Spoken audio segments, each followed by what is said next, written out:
Olá, família IBL e demais seguidores, passando para compartilhar mais um dos nossos devocionais.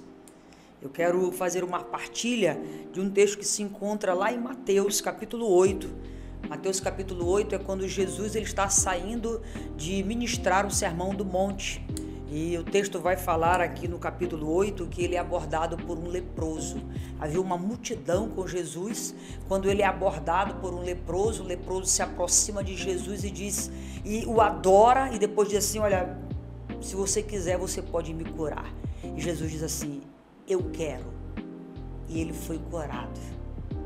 E aí Jesus depois chega para ele e fala assim: olha, agora você vai se apresentar diante do sacerdote com uma oferta. Então esse texto fala verdades muito profundas. E esse homem estava vivendo em um gueto, em um lugar, separado da sociedade. A sociedade não queria um leproso por perto, mas ele se aproxima de Jesus com muita fé. Então eu queria poder compartilhar contigo algumas lições que eu tiro desse texto. E a primeira lição que eu tiro desse texto é que, mesmo diante da dor, das perdas, do luto, da adversidade, das dificuldades, um adorador é um adorador. Um adorador é um adorador. A primeira coisa que esse homem leproso faz é se prostrar, é se jogar. Eu fico imaginando esse homem todo ferido, aos pedaços, feridos de feridas internas e externas, ferido na alma, ferido no corpo, exposto, mas ali ele estava diante do Filho de Deus e ele reconhece o Filho de Deus como Filho de Deus. Ele olha para Jesus como Rei, como Senhor, como Salvador e ele se prostra. Então, se a tua dor e a minha dor for maior do que Jesus, nós iremos nos curvar diante de quem é maior. Aquele homem, não sabendo se seria curado, eu acho que esse detalhe é tão interessante, ele nem sabia que se seria curado, mas ele se prostra, ele adora, e isso atrai aquele milagre. Jesus diz: não, eu quero, e você vai ser curado.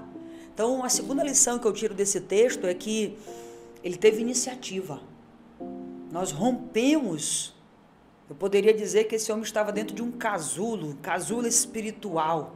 Nós rompemos casulos espirituais também quando nós nos posicionamos. Nós precisamos entender que a nossa fé, Deus não responde no que se refere às nossas necessidades. Deus responde no que se refere à nossa fé. Nós podemos provocar milagres, sim. A nossa fé honra Jesus e Jesus honra a nossa fé. A fé é o firme fundamento das coisas que não se veem, mas que se esperam. A fé se antecipa. A fé toma decisões. A fé dá um passo à frente. Então esse homem, quando deu um passo à frente, ele deixou para trás uma vida de leproso, uma vida de gueto, uma vida de exclusão, uma vida de rejeição, porque ele se posiciona. Antes de deixar de ser um leproso, ele deixou de ser uma vítima. Antes de deixar de ser um leproso, ele deixou de ser uma vítima.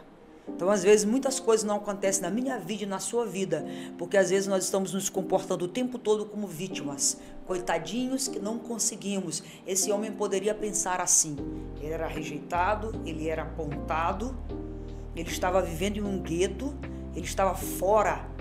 Mas enquanto ele era colocado para fora, ele se aproximava de Jesus. Enquanto ele era rejeitado, ele se aproximava. Enquanto ele era deixado, ele se aproximava. Então, primeiro ele deixou de ser vítima, depois ele deixou de ser leproso. E a terceira lição que eu aprendo com esse texto é que Jesus diz para ele: olha, vá e se apresente ao sacerdote. E ele foi e se apresentou ao sacerdote. O sacerdote deu para ele o atestado de cura. Mas ele não tinha sido curado por Jesus, sim. Mas havia uma autoridade ali. E diante daquela autoridade, as outras pessoas também estavam atestando a cura daquele homem. Ou seja, a minha dor, a tua dificuldade, a minha dificuldade precisa se tornar um monumento à glória de Deus. Deus precisa ser glorificado diante das adversidades e tragédias que acontecem na nossa vida. Ele não quer que a gente fique acalentando a nossa dor, a nossa dificuldade, sem dar a Ele a glória. Não. que você venha dar a Ele a glória e viver um tempo completamente novo. Por isso que Deus te abençoe, Deus abençoe a sua vida. Pense sobre essa história, pense em quais, de repente, quais casulos emocionais ou espirituais que você está e que você precisa romper. Talvez um relacionamento que não te faça bem, talvez amizades que não te faça bem, talvez alguns vícios que você precisa deixar de imediato, alguns lugares que você precisa abandonar. São guetos, são lugares, são casulos que te privam de voar. Não esqueça que depois de um casulo aberto, é a possibilidade de uma borboleta voar e assim cumprir o seu propósito. Que Deus te abençoe, Deus abençoe a sua vida. Até o próximo devocional. Não esqueça de curtir, compartilhar, acionar o nosso sininho e se você ainda não curtiu o nosso canal, se inscreva e curta. Vamos que vamos?